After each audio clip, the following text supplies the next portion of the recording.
Hva er det? Hva er det dere feirer i dag? Kirkens hus ble vedtatt. Hvem er det som vedtok det da?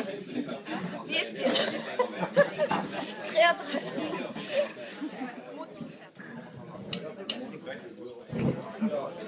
Ja, gratulerer med dagen, Jan Helge Kristensen. Takk for det. Det er en stor dag både for meg og for kirka at jeg får lov til å bygge kirkas hus.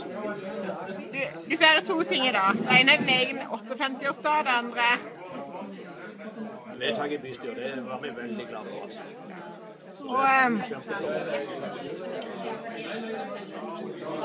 Du feirer med å gi en gave til Kirkens hus i stedet for at du skal få den selv.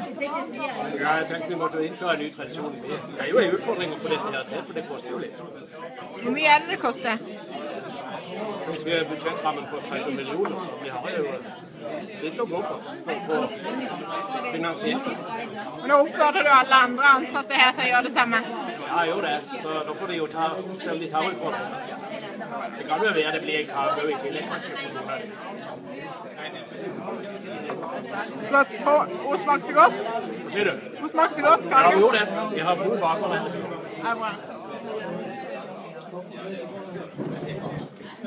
Reis opp til Borgenvig, hvorfor spiser du pølse i dag?